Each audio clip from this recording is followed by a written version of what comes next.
Hi, I'm Paula, Lindsey. I want to thank you for joining us today. After I retired from teaching, I began to learn about plants by training to become a master gardener.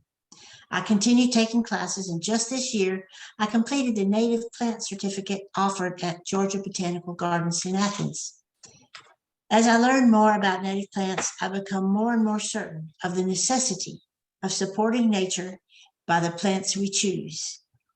Reducing the size of our lawns is an important part of supporting the environment.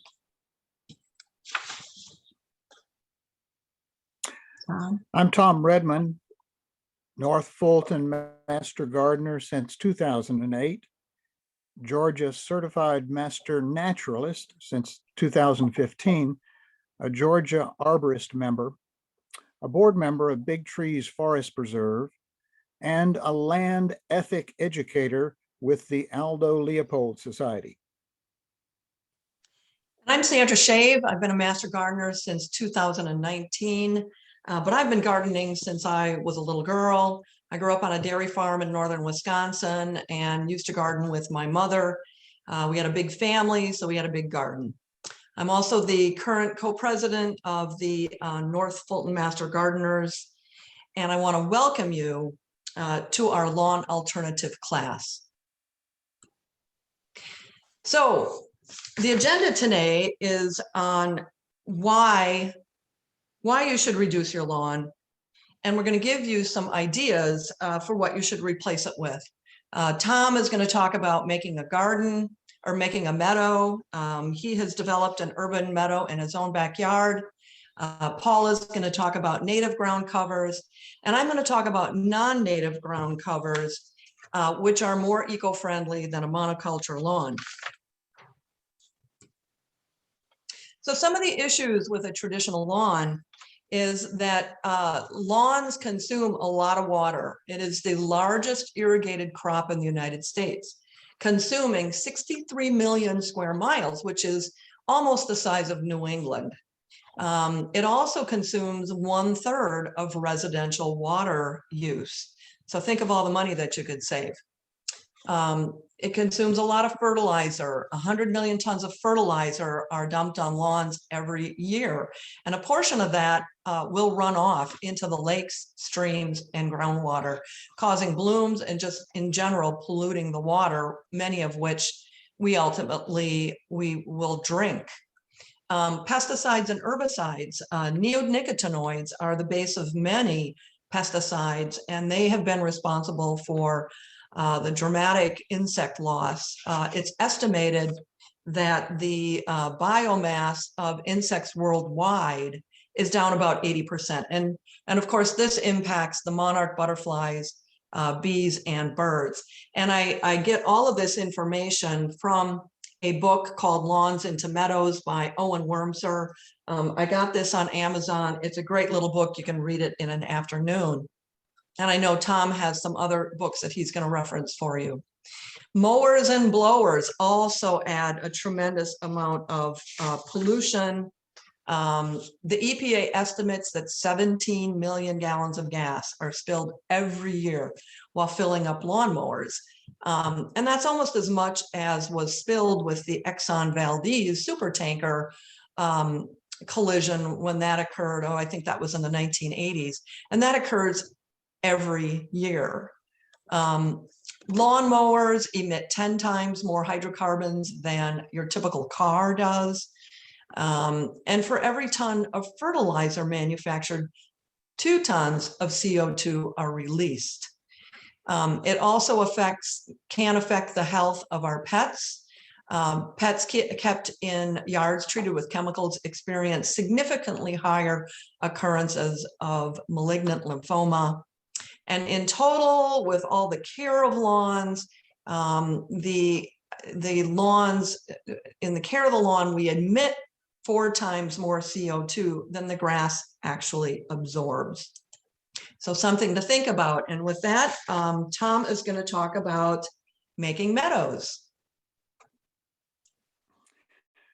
So this is an opportunity for you as either an interested citizen or as a home growing lawn maker to think about what it is that you're presenting to the public, to your friends, to your neighbors.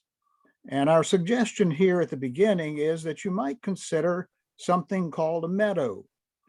You've probably heard of meadows. You may have seen it in a poem. You may have read about it in a wonderful book or two. But a meadow is something that you can do. And you can do a large scale like you see right here with all of these flowers in this wide open prairie field. Or you can do a much smaller meadow. And in both cases, you'll be contributing not only to the beauty of a neighborhood, but also to the remarkable beauty of all of the good things that are the opposite of what Sandy just mentioned. So this is a meadow that is an alternative to the high cost and to the high maintenance that typically comes with a regular yard. So what's a meadow? A meadow can be almost a literary presentation in a story.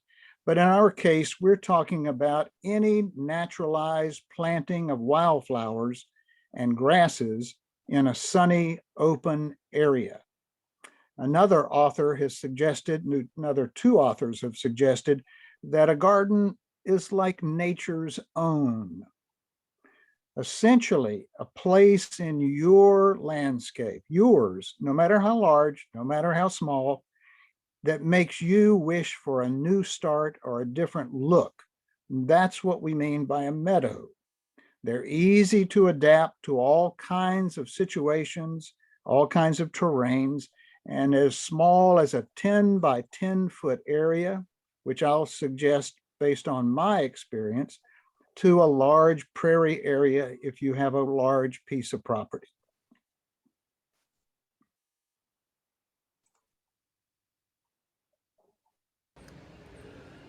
Hello, my name is Tom Redmon, and it's my privilege to be among the many wonderful gardeners that get together and associate as the North Fulton Master Gardeners. Today, I'm bringing a very short video in recognition of and in honor of a great, not so much gardener as a forester, Aldo Leopold. Born in the late 1800s, died in 1948, and was about my grandfather's age, I guess. One of the most powerful creators of such things as a true Forest Service in the United States, and in fact as the one of the members that helped create the Wilderness Society. Here in my little neck of the woods, standing in front of my wonderful sweet Bay Magnolia, a native, which was no taller than I am now, although my wife reminds me I'm getting shorter all the time. This beautiful setting is nothing like everything that Aldo Leopold saw and helped to understand. If you wonder about him a little bit, you can always read about him in one of his most powerful statements, easily obtainable in bookstores, Sand County Almanac. A great person and a history in what also led to great gardening. But for here, I've tried to honor him with a one of 5 little kinds of gardens I have. And in this case, I'm trying to replicate a prairie garden. He was concerned about the terrible situation of the prairie garden and what it was succumbing to in great forestry efforts. But here, I've got on the side of the house a little garden, and I'll turn this around so that you can see it.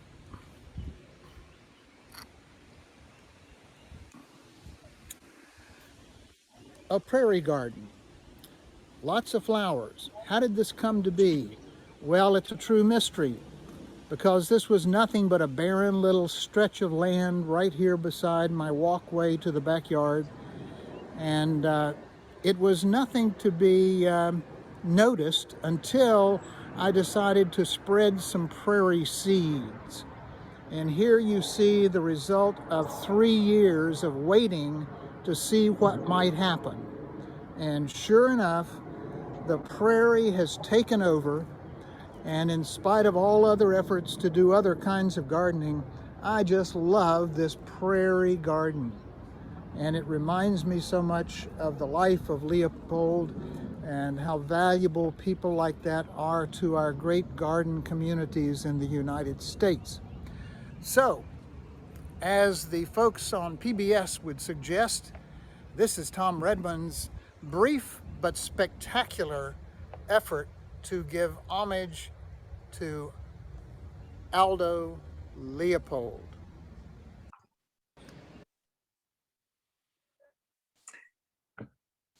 Now, you may wonder for a moment why I'm giving Leopold such credit for this thinking. He had this kind of mind to his viewers and the people he worked with to help them decide to do something with their land. And that's why he's so important. But I especially call your attention to the fact that this is a very small meadow. Maybe it's about 15 by 20 feet. It can easily be smaller than this. So the question really for you is, what is your goal? Are you tired of the same old lawn look? Is the cost of all the typical maintenance just about to kill you? Where do all those weed killing chemicals go? You know the signs that appear right after the big spraying trucks come by. Are you ready for color? Do you want some things that will bloom from spring on into early winter and be a fascinating collection? Or do you think I need something interesting that reminds me of the great American prairie, makes my grandchildren or my children smile when they see it? That's up to you. Your goal is important as you begin to think about an alternative to a lawn.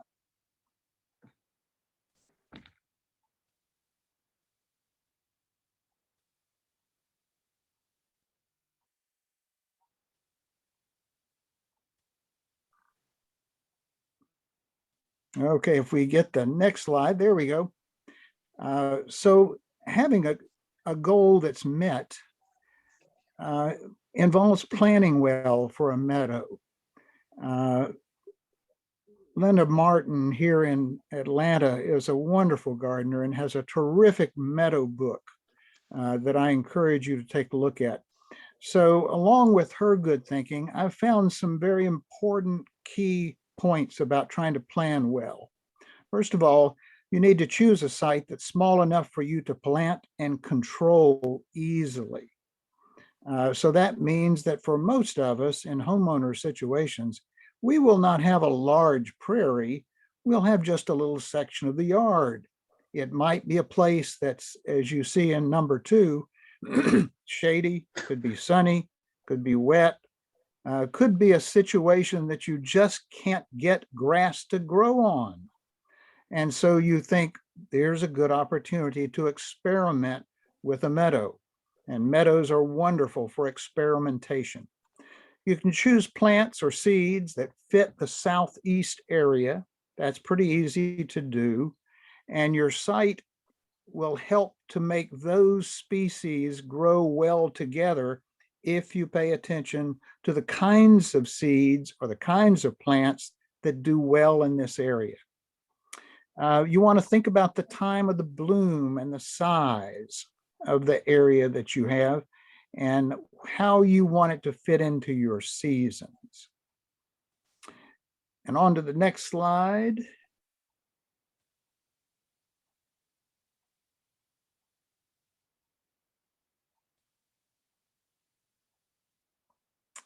You want to know and understand the soil type.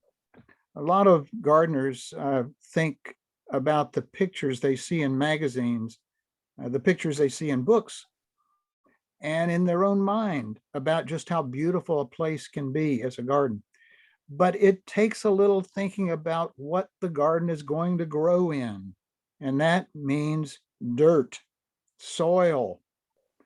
And so it's important to think about what's in the soil where you want to grow. And as you see in this picture from another angle of my little bitty meadow, you want to find out what's in that soil. An easy way to do that is to get the extension office to do a soil test on a very modest amount of the soil. And we have lots of information, instructions on how to send that or bring it to the extension office. Very inexpensive. And it's always a great value to you to know what's in that soil. If you can, you want to have native plants. That's the whole point of making, as you will see later in this workshop, the way that bees, pollinators, birds, and even small animals can help really redistribute the pollen or the seeds that help things grow that are native to this area. And finally, you want to decide whether you want to use a bag of good quality seed mix or individual plants, or you could use a mix of two, because that'll give you a little more texture in your meadow.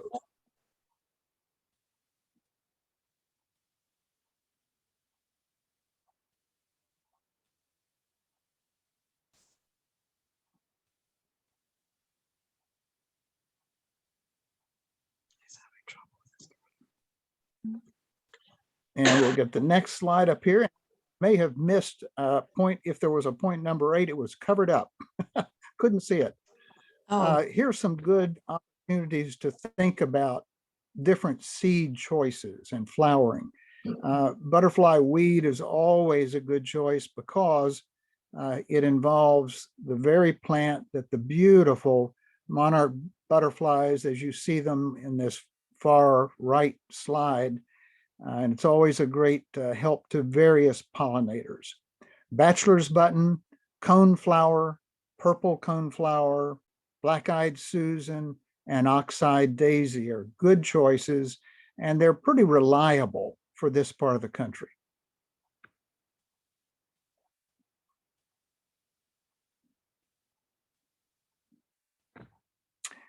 It's a big help if we can try not to use non-native grasses. Here you see a few to be careful about.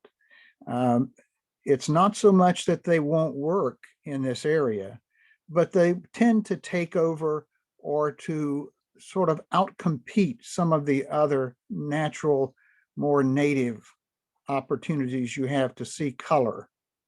Always be sure to read the ingredients list on bags of mixed seeds and spread seeds evenly about a good handful per square yard. Sandy, if you see one more bullet there, I can't see it, so feel free to break in. Said spread the seed Some of the evenly. Yes, evenly, so as not to pile it up in one place, but to give it a chance to root and not be over competed with by other seeds so close to it. Don't forget grasses. Grasses are not only a great native kind of interest that will not turn over, it will not make your yard or your meadow into some kind of unkept place. It will simply give interest and highlight to different places, and it adds a lot of texture. And people will wonder, where did you get that grass? It looks beautiful. And why is it color? I thought grass was always just green. No, lots more color.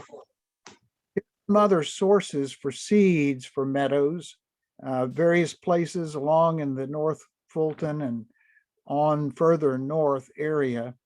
And you can usually even find them in these large Home Depot or Lowe's big box stores, especially at the right time of year in the late fall.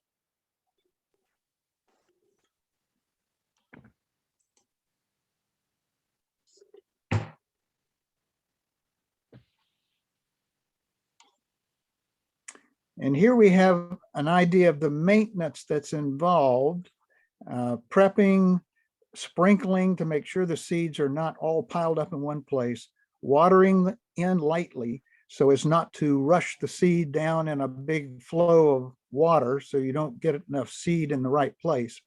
And you might want to cover some of that seed with some kind of straw just to make sure that the wind doesn't blow it away or that a big heavy rainstorm doesn't do it as well. It also helps to protect a little bit from being seen by little critters and birds and even deer that might keep an eye out for eating seed.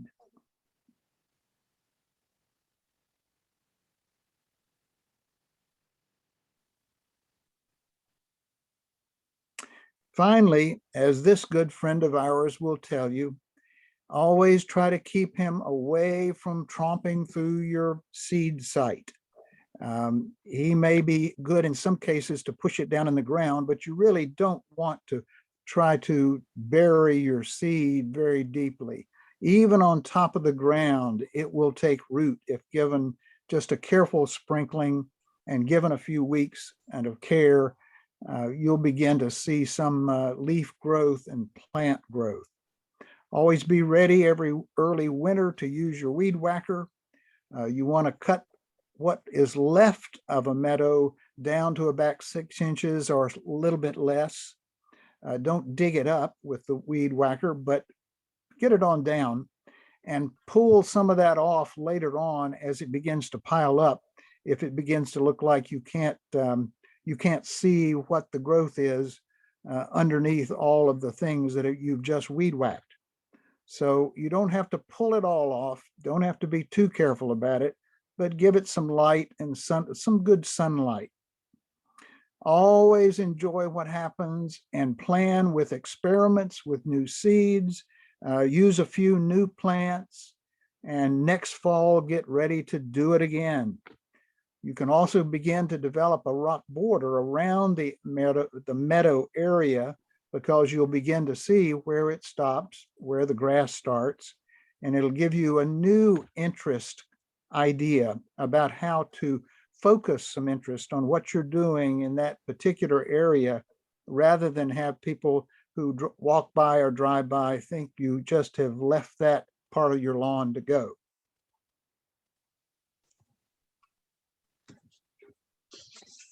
Hi, this is Paula. I would like to present to you just a few possibilities for replacing your lawn. If you are by now convinced that you need to reduce your lawn, if you just really love your green on your yard, you have a native plant option. One of the sedges can provide a monoculture without the perils of lawn maintenance. Most sedges are perennial. That means they come back every year. Many of them are evergreen. That means they're green all year round. And best of all, they don't require reseeding or extra water or fertilizer. And the thing that makes the native plants special is that these sedges also support butterflies, and because they support butterflies, they support birds. I'd like to quote from the Brooklyn Botanic Garden about sedges. Properly selected and planted, sedges can function as a traditional lawn, yet they require little or no mowing, fertilizer, or chemicals. Some require less water than many conventional turf grasses. Others tolerate wet, moist areas, and many thrive in shade. Sedge lawns also restore something of the character of the native sods that existed before agriculture and development transformed the American landscape. Traditional turf is alien and environmentally sterile. Sedges support butterflies and moths by not only providing nectar for the adults, but also feeding their caterpillars. If I may, another quote, this one from Edge of the Woods Nursery. Why sedge and not grass? The turf grasses we use here on the East Coast are not native species. They do not play a role in the ecosystem. Ecologically speaking, you may as well have concrete. That's not to say that grass lawns are bad. They serve many utilitarian purposes. But if you don't need to walk on it, play sports on it, you could consider a patch of sedge. Another low-growing native ground cover, stonecrop, is a sedum that is walkable and can be used instead of lawn. There are both native and non-native varieties of sedum, stonecrop. An all-time favorite for covering ground beautifully is phlox subulata, or thrift. The bank by the road at my grandmother's house was covered with thrift. And this is not phlox subulata. This is phlox subulata, not sea thrift, which is another thrift, but a common, this is why common names are so confusing. I saw phlox subulata on the roadsides as I drove to Alabama this weekend, and I'm very happy to see that one of our local townships is using thrift instead of non-native ground covers in their street side landscaping. Thrift only goes 4 to 6 inches tall. One plant will spread 20 inches. It withstands some foot traffic. It's evergreen. It blooms beautifully in the spring. That's pretty amazing to me. And thrift, or phlox subulata, comes in many color varieties that have been developed by horticulturists. Another low-growing native ground cover that blooms. Turf doesn't grow in the shade. Is green and gold. Turf doesn't grow in the shade, but green and gold will thrive in shade and can handle full sun if kept moist.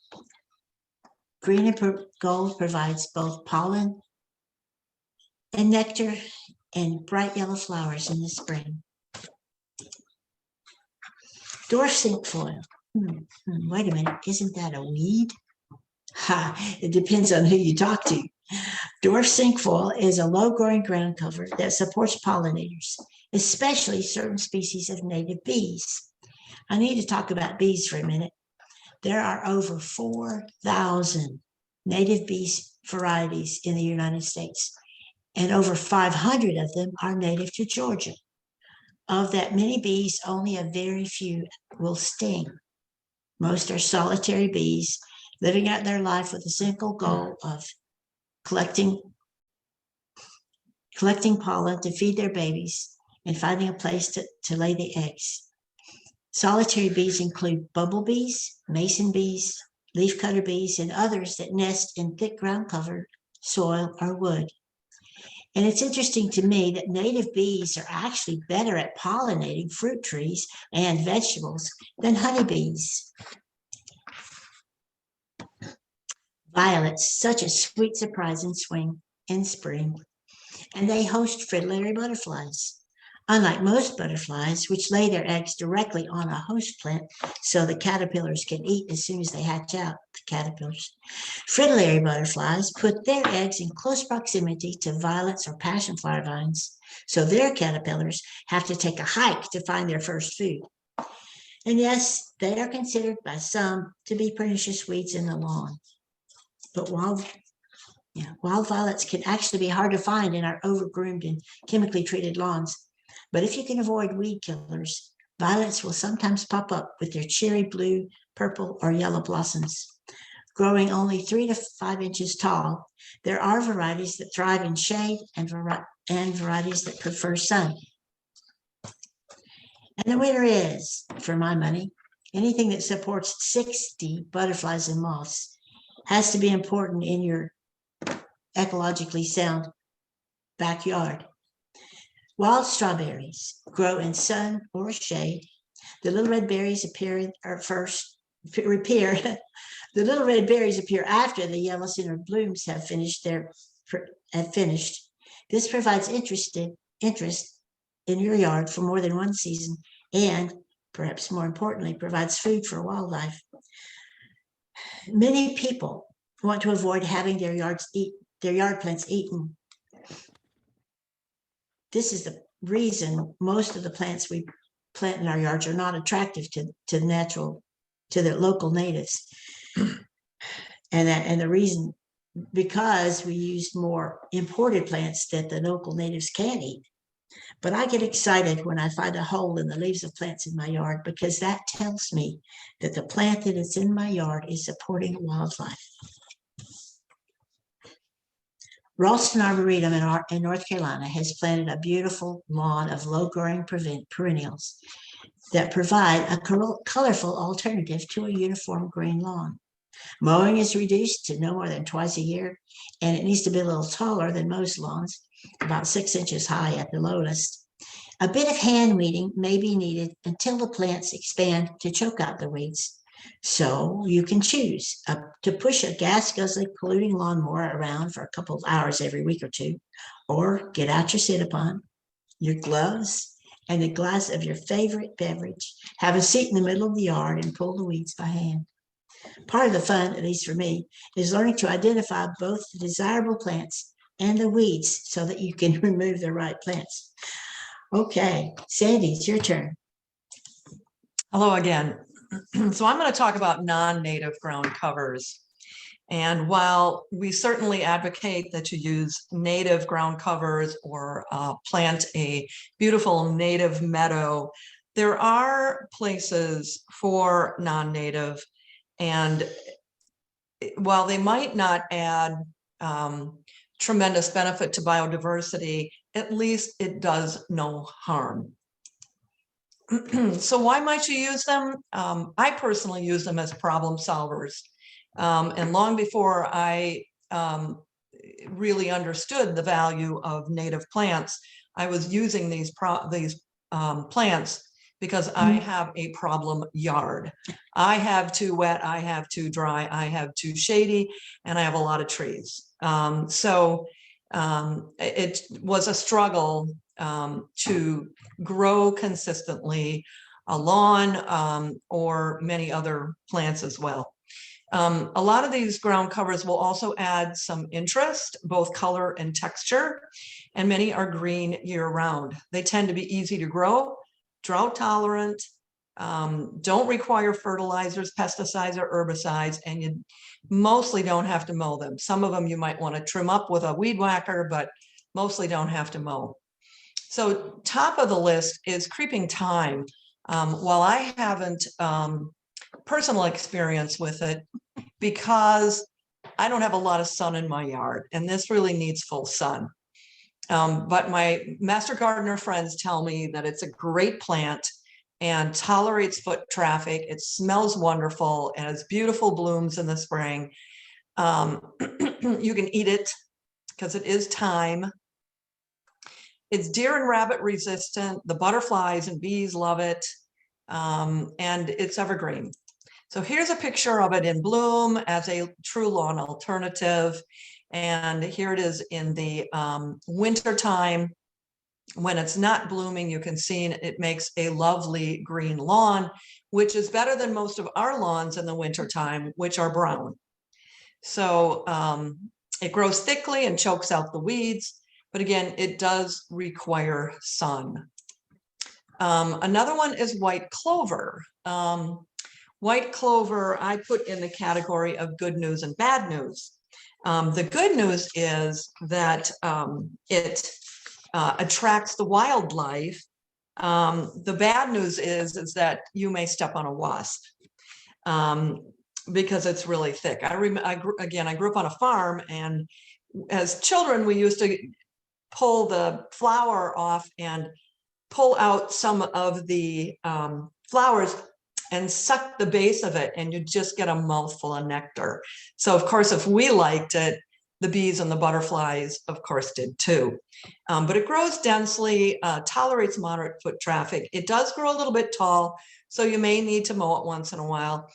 I personally think that this product may be best on a lawn or a yard that is multi-acre and may have a really large space where maybe you're currently mowing it and you want to replace it with something that you don't have to mow and spend all that time and all that money and all that pollution. It may be a good alternative. Combine it with an area of a meadow and it might be totally lovely. Do not fertilize it. Clover is a natural fertilizer. It pulls the nitrogen into the soil.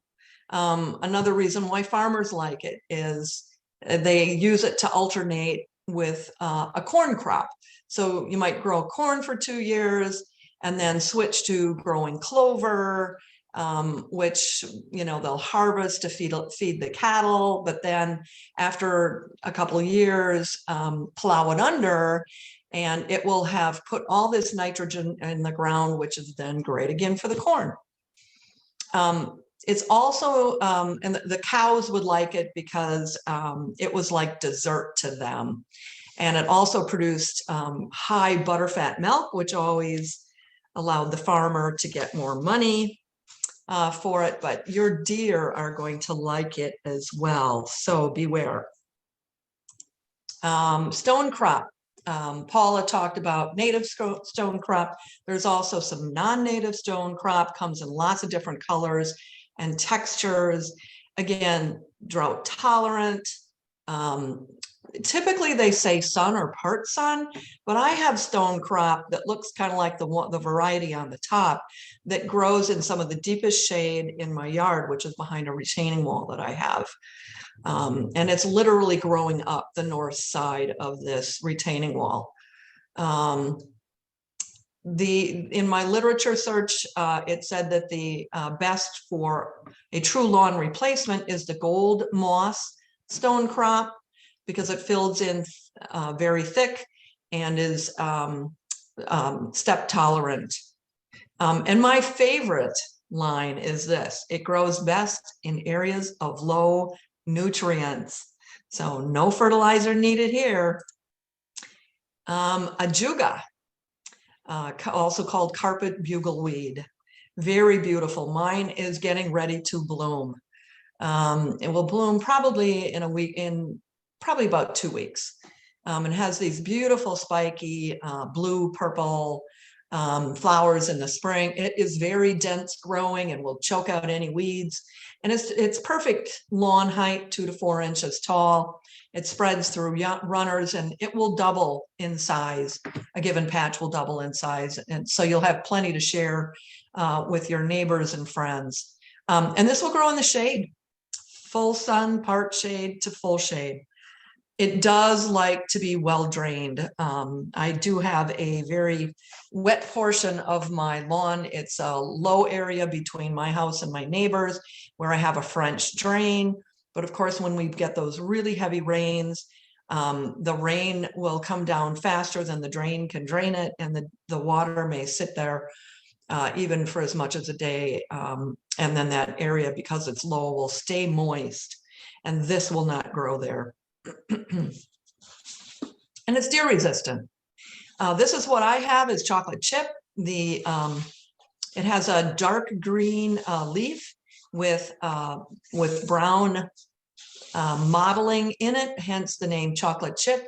And I just bought some burgundy glow, which is a variegated green with the burgundy highlights, which is very pretty. And it grows well. It's one of those that also grows well under trees and shrubs. So you can use it to keep the weeds down, and maybe you don't have to use as much mulch. And this is my backyard. This is now twice the size. It runs from here to here of my ajuga. And you can see it blooms about the same time as my native azalea and my not so native azalea. So it should be blooming soon. Dwarf Mondo grass has been my savior for that really moist area of my lawn. So I can't grow grass there. All that is there right now is moss until I put some dwarf Mondo grass there. And it is full shade and it is moist. So I know that the literature I found says well draining, but I find that it would grow in this really low area that stays wet many, many, many days. It's evergreen, and again, it's perfect lawn height. It's 2 to 4 inches tall and drought tolerant. There are other ways to use it. You can use it under the base of trees, between stepping stones, and look at how pretty it looks when complemented with hosta, with all the different colors of green. A chorus is another one that I discovered in my research for this class. And you can bet I'll be trying it out because it grows in boggy, moist soil in the shade. So again, a great problem solver for those wet areas that, you know, are in the shade and you're tired of just looking at the moss. And it gives off a nice sweet fragrance, is deer resistant. And it says semi-evergreen. And what that means is about this time of the year, the grass will start to turn brown, and you're going to want to hit it with the weed whacker, because very soon all new grass will be coming up. Japanese spurge or pachysandra, which we all know about, this beautiful deep green color, shiny leaves.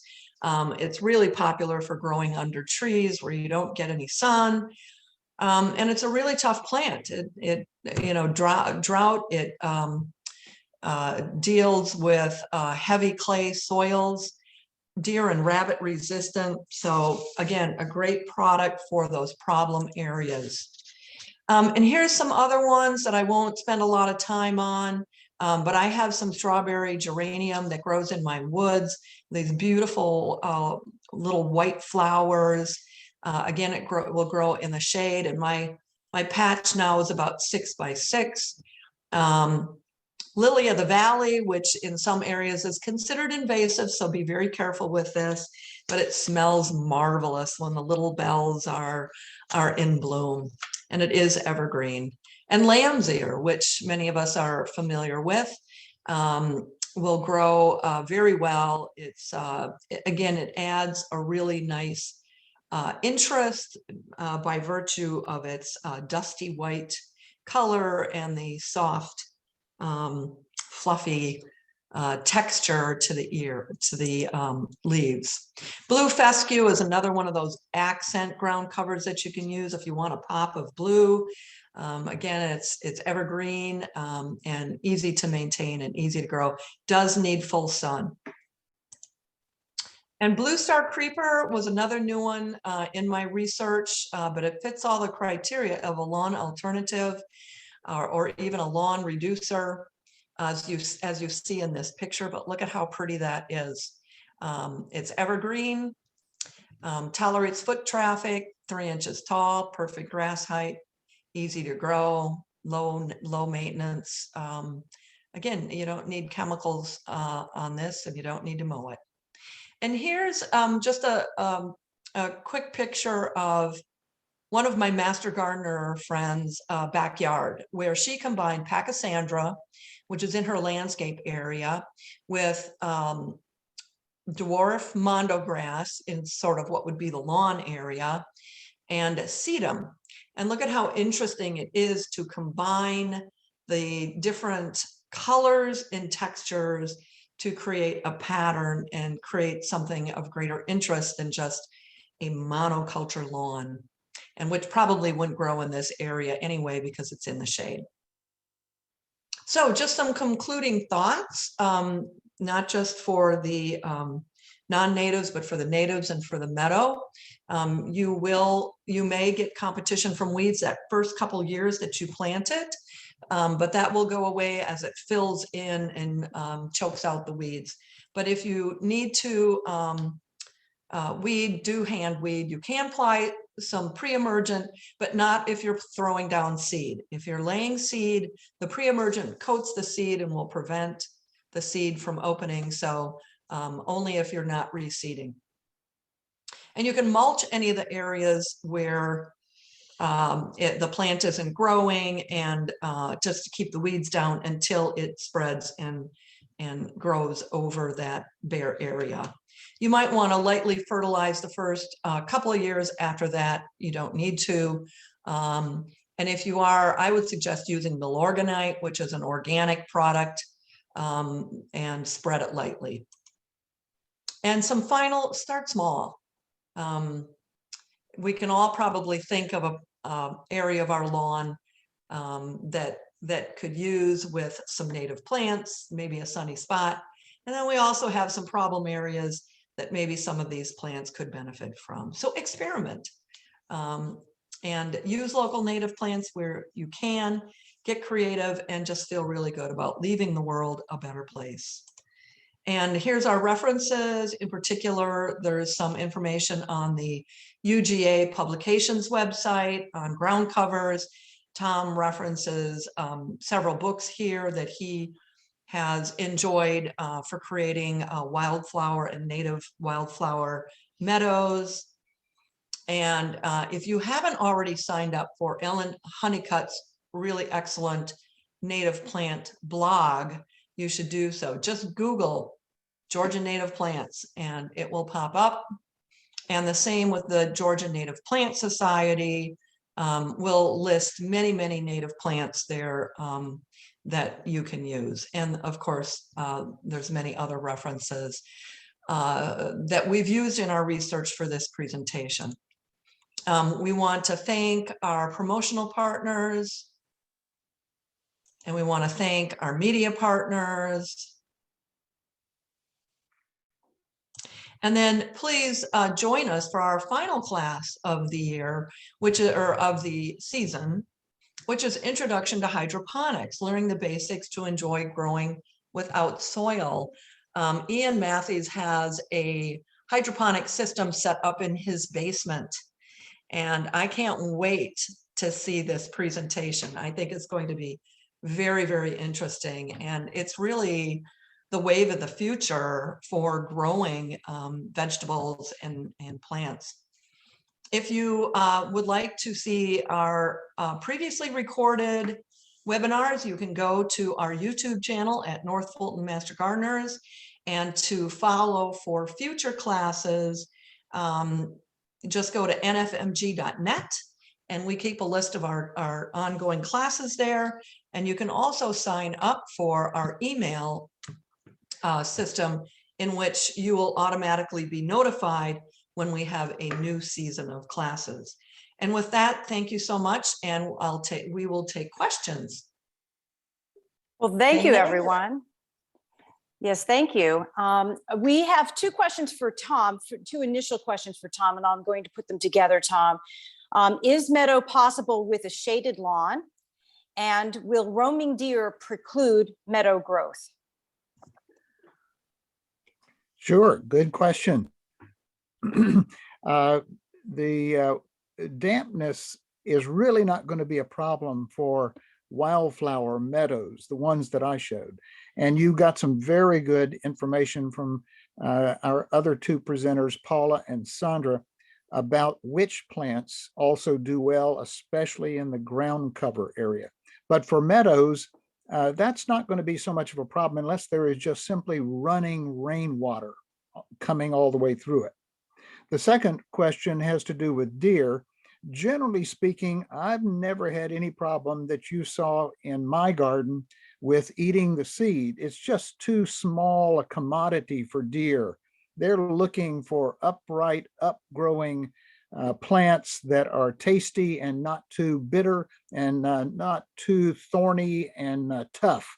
And so they've got a lot of other choices in our yards. Great, thank you, Tom. Another couple questions, Tom. Is meadow possible with a shaded area? And is Prairie Garden green year-round? Good points. The second question really is the issue of whether it becomes a kind of green area, and it does. If you were to look at mine right now, which has no flowers, just starting to see some flower stalks coming up, it's green, but it would look like a kind of a pasture, if you can imagine that. Different kinds of plants, different types and textures of leaves of the different plants, and they're green, and they have been green all winter long, because as you know, our winters here are pretty mild.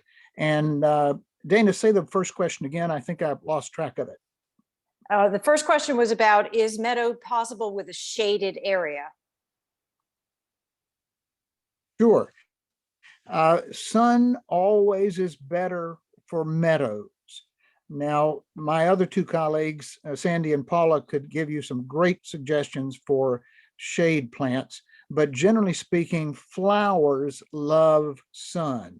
So meadows with wildflowers are typically wonderful places if you just got bright, hot, plain old dirt, which requires no fertilization, and you just want to see some color out there coming up like wildflowers. Thank you. This is for all three. Sandy, maybe you could decide who is going to answer this one. Is clay totally hopeless? Can some beauty be had in this compact, wet, red stuff? Clay is extremely nutritious. It is compact and often prevents roots from moving through. That's the problem with clay. But if you loosen it up, add some organic materials, there are lots of different things you can use. Clay makes very good garden soil if it's treated properly. Perfect. Thank you, Paula. Two more for Tom. One quick Oh, go on, Tom. Thank you. quick word to say that for wildflower meadowing, if you do a good hard rake, not the little leaf rake you typically use, but a good rake, you're going to find there's good clay under there. And Paula is exactly right. Clay has all the nutrients you need for a wildflower meadow. Tom, another question came in about the seeding for a meadow. What about a light cover of sand to protect the seed? Sand would work, but you don't want to do it too thick because you want air and light to get to those seeds to help them take root. I would suggest more of a sprinkling of wheat straw, not pine straw, but wheat straw, to help kind of keep the noticeability of the seed away from birds. Okay, another question, Tom. Do you have to remove existing grass to plant the seeds into the dirt? Not necessarily, but if you don't remove the grass that's already there by just simply raking it, you're going to continue to get a little upward growth. If you have a fescue yard, which is typically a seeded yard, then that's going to be a higher growth lawn and it's going to look a bit weedy.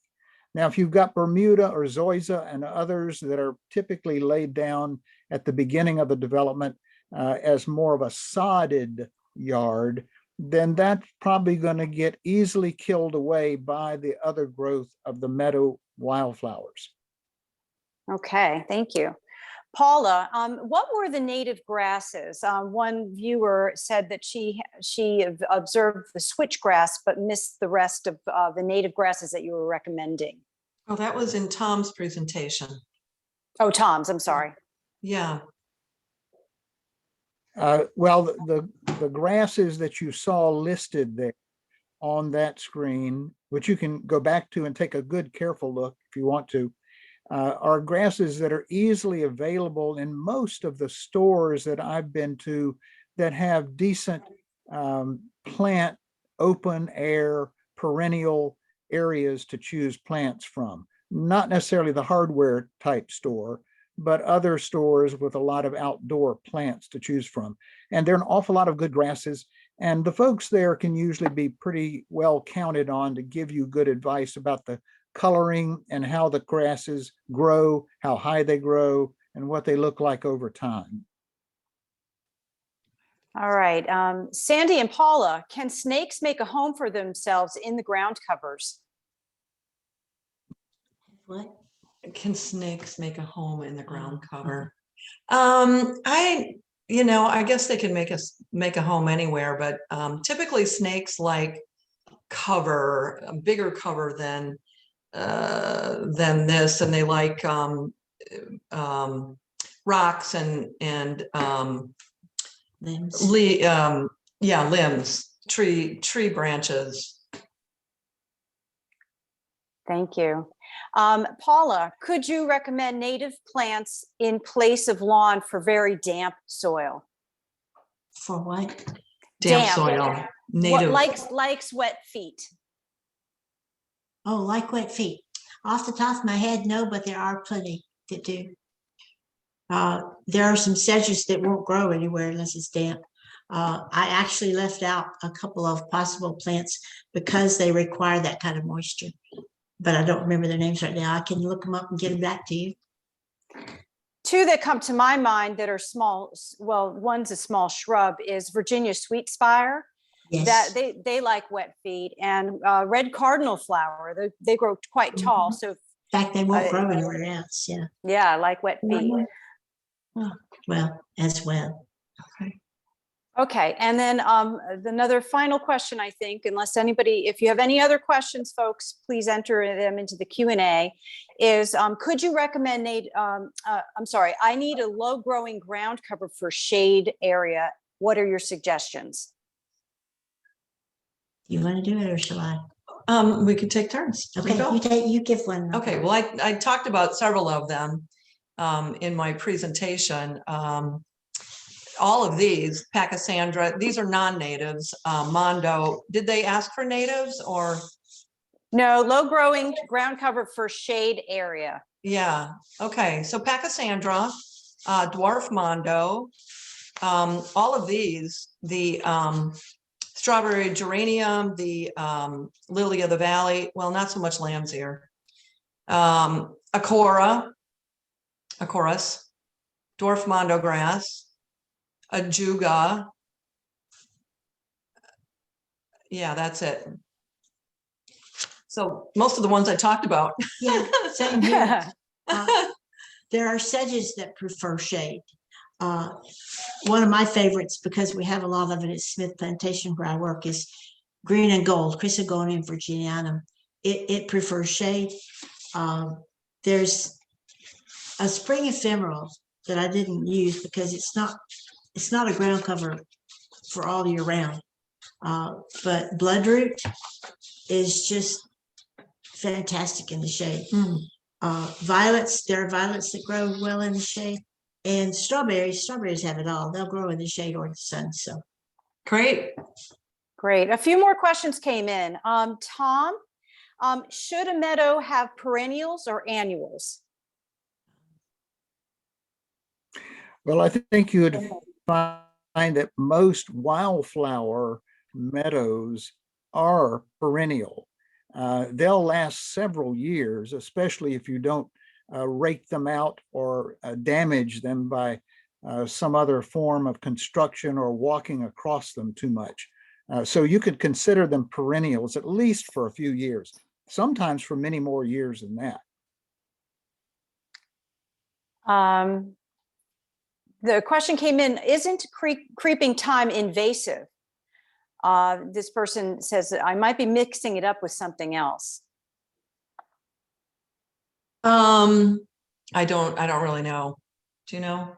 I didn't come across that in my, the only non-native that I came across that might be considered invasive is the lily of the valley.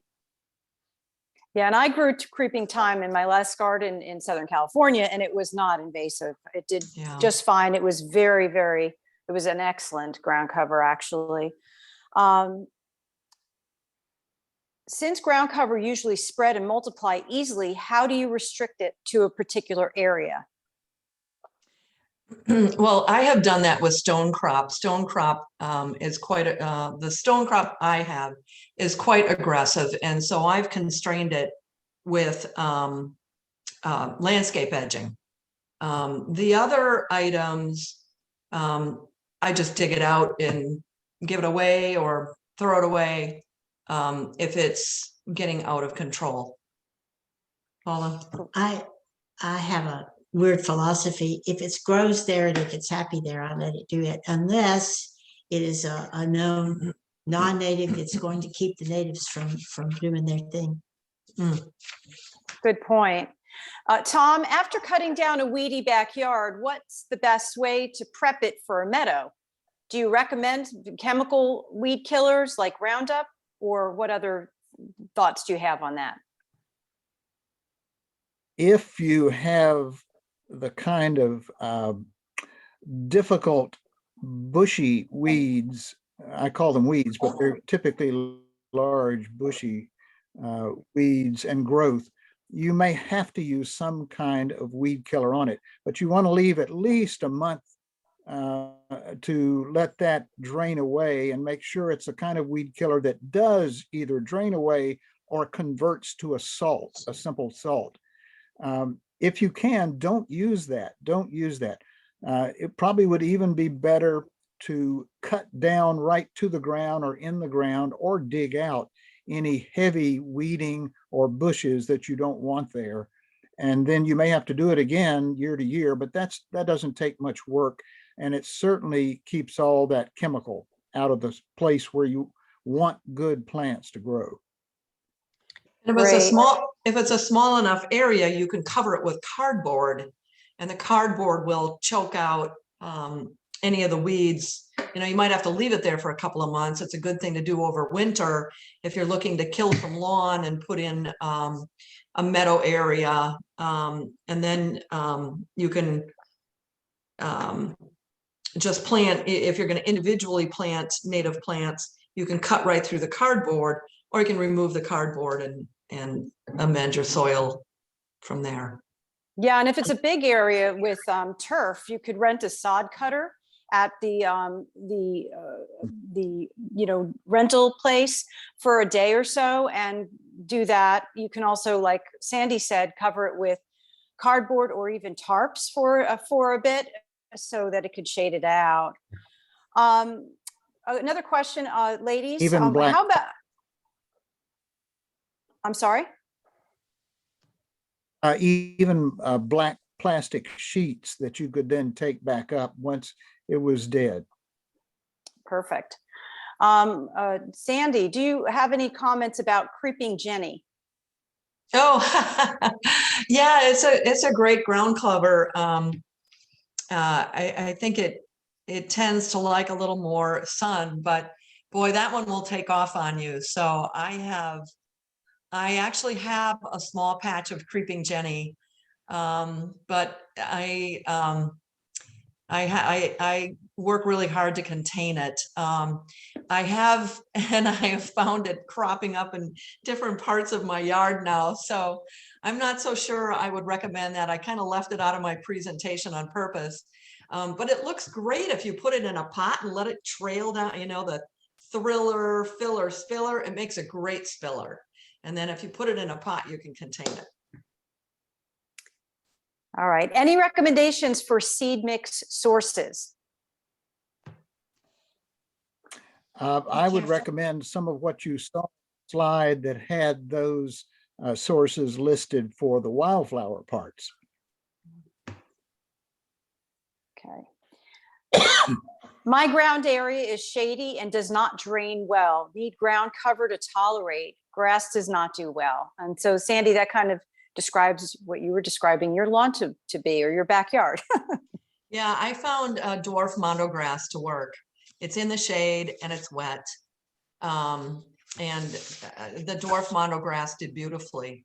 And I am going to check out a chorus. Yeah. And I understand that will probably work as well. Stick to the dwarf chorus if you can.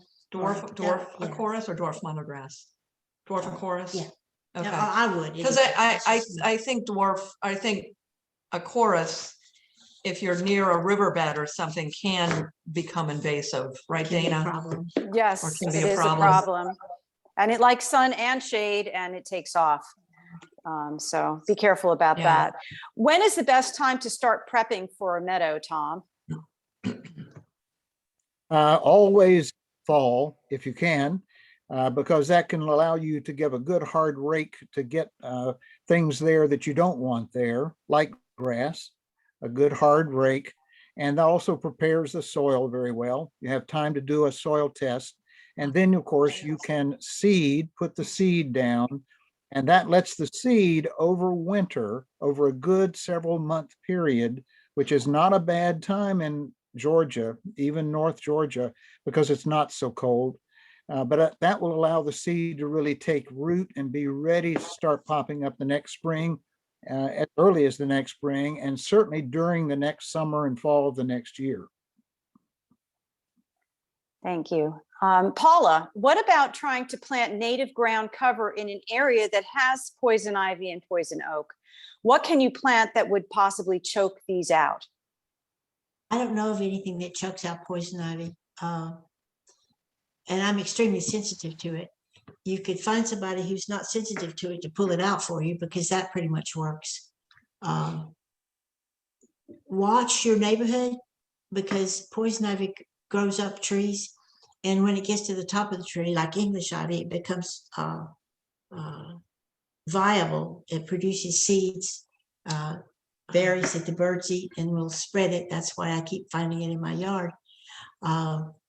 So be aware of that source of poison ivy. You just have to watch it, pull it out when you see it. If it's a huge patch, I would either cover it heavily with mulch and let it sit there for a year, or spray it if you have to. Okay, thank you. Are grasses sold as full-grown plants, or do you buy as seed? And that's a question for Tom and Paula. I would say that for the meadow look, you want a good sized plant to get it going.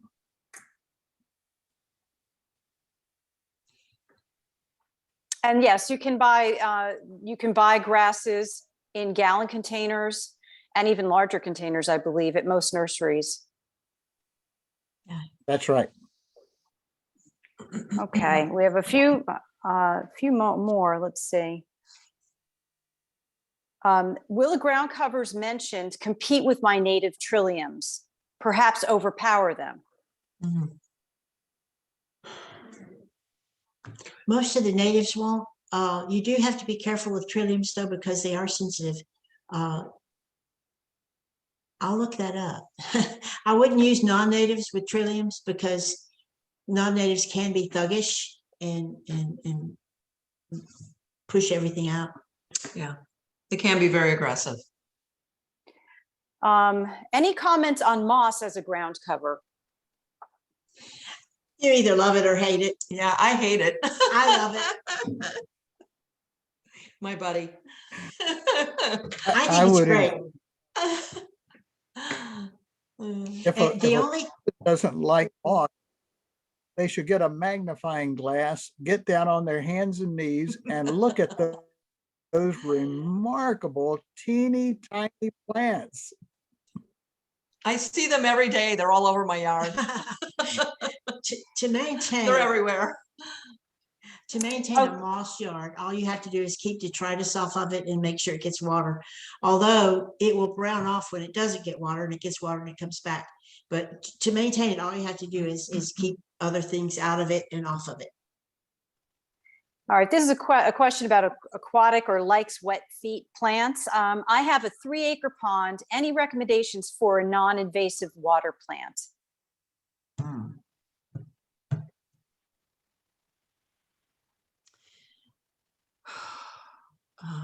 Not off the top of my head. But Some I know of the there are bog some. plants, if you have a boggy Yeah. area, Yeah. I Yeah. wouldn't grow plants in the water on purpose. Okay, wait.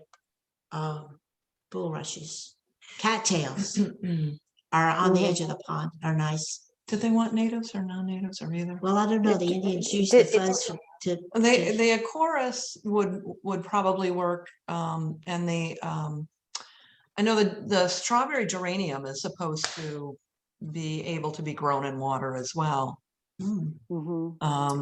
Again, cardinal flower, and once at Definitely. Smith, as Paula knows, we removed the Acorus, and the cardinal flowers took off and did very well. So beautiful red foliage on those plants, and they like wet feet. I'm gonna have to try that. I think pertinent to this presentation, that those are all the questions. Sandy, back to you. No, just thanks everyone for joining. Tom, did you have something? Just one quick comment, and that is, some of you out there listening to this might be in homeowner association subdivisions. Don't forget that you might use this opportunity to take a look at those covenants that are usually built into homeowner associations, and make sure that there's nothing that would prohibit you from doing these things. And possibly at your next homeowner association meeting, if you have such covenants, challenge them and talk about the beauty that these things can bring to wonderful new yards. Good point, Tom. Really good Excellent point. point. Thank you. And don't forget to join us next week for the intro to hydroponics. I think it's going to be really interesting. Thank you. Yes, thank you.